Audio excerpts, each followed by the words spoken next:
Okay, so let me turn this off. Okay, I'm over here watching Portland Andy. I got my Stanwell. We call these Stanwells.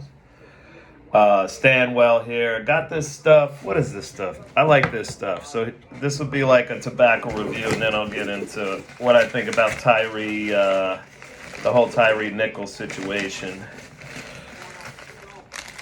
What do we have here? New Minster number 403 Superior Round Slices. So this is it's got a lot of Kentucky dark fired or whatever in it, and it's got some other stuff. It's got a little bit of flavor like molasses or something too. It's got a little Virginia. It's got Virginia in it. This is fantastic, and it comes in these round flakes. This is one of my. I usually get. Let me turn this down because, or I'm gonna actually mute it. So I usually get like Kentucky dark fired or whatever they call it, red dark fired, or I get like bold strong Kentucky. But this stuff is interesting. Flakes, and it's like bullseye with the dark fired in the middle. It's good stuff. This stuff. Now, I had some bold strong Kentucky or Kentucky dark fired like shake left, and I threw it in here and I let it mix, and I think it even gave it a better touch. So there's that. Another of my favorite brands I haven't gotten in a long time, but I just got. This is just one of the most fantastic things, and I don't think it comes in bulk, but this is 100 gram Orlick golden sliced, and this is like a hardcore Virginia, maybe a little bit of Perique, but not a whole lot, and it's fucking good. Love it, love it, love it. And then, of course, I love my English blends a lot. It's like between Vapors, the dark fired, and some nice English blends with a lot of Orientals and a fair amount of Latakia. So, but I'm smoking that one I showed you, number 403, New Minster, in the Stainwell. And got Portland Dandy going here, and man, as an anarchist, a real anarchist, at least that's where I'm at right now with it. My whole political, beliefs evolved and have evolved a lot, and so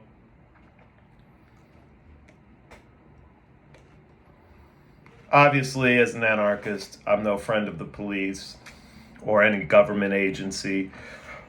And what I see here, the situation is that all people in the United States have become increasingly codependent on the state. And so we see this abuse, and the response of the power structure is to divide and rule. And it's not working with this Tyree guy for obvious reasons that I don't have to tell. Now, all of the arguments for this being a racial issue, there's some underneath there racial issues, but as far as now, people are starting to see this is not a racial issue. It's a state versus the people issue. It's that we live today in an oligarchy. It basically close to totalitarianism, and it's definitely authoritarian. And this is just a microcosm of that. And I see promising signs in the protest movement. Even though the Black Lives Matter people are there and they're just there raising money for the politicians or whatever they're doing. So that's great for them. They're grifters. And then you have the feds that, you have the Antifa dupes who are either feds or dupes of feds. So you got those people. But I see on the streets here, among the communities, some really promising signs that people are starting to realize the complexity of this problem, that the police work for the state, not for the people, number one. And so the whole debate is shifting slowly in the right direction. Thank God Twitter without Twitter, I don't think this whole situation would have evolved the way it's going, honestly, even though Elon Musk isn't perfect with it by a long shot. But I see the conversation shifting. And the reality is that, you know, the enemy of the people is the state. And, you have these grifter communists out there, the Western communists, who are really fascists. But, and Eastern communists would understand what this issue is. And it is the state is essentially authoritarian. And, you know, so I'm encouraged by what I see. And I'm just waiting to see what the spooks are going to do. They got to do something, and they know it. So, because they need this issue to go back to being a strictly racial issue. And like I said, the racism is a thing in this country that has affected our society, and no one can really dispute that.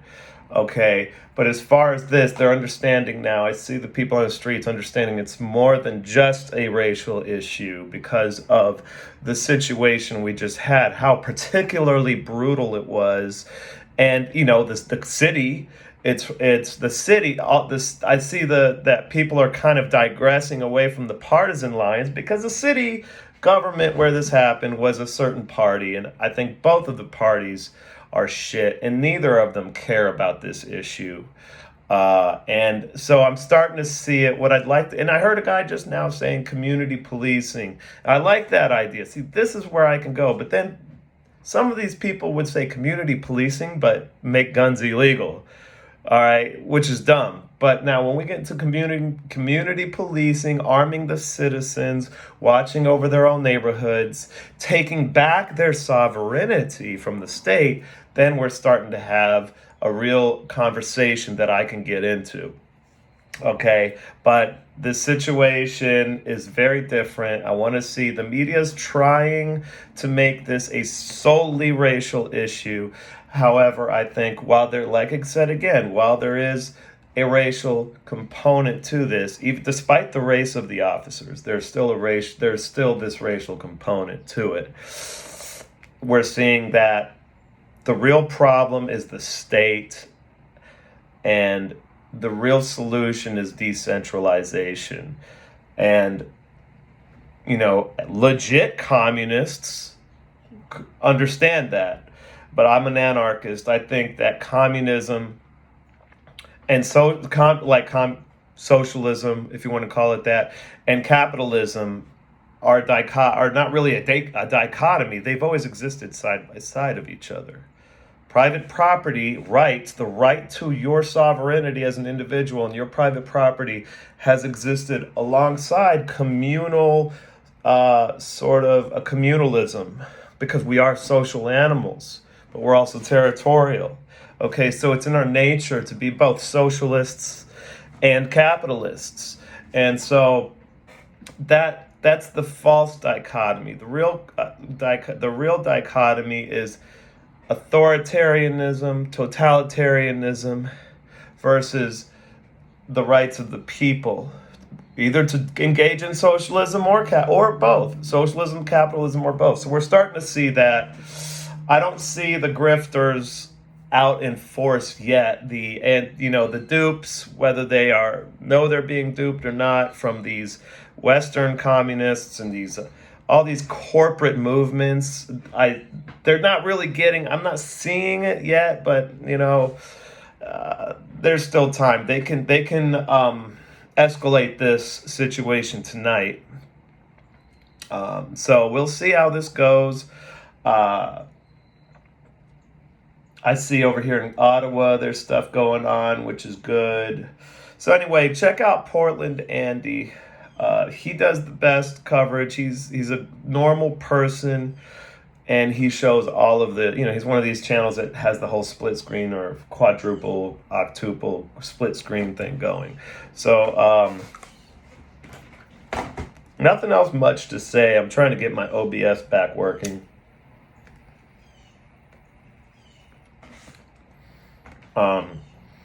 Rebooted, had to refresh my entire computer. So okay, I am out.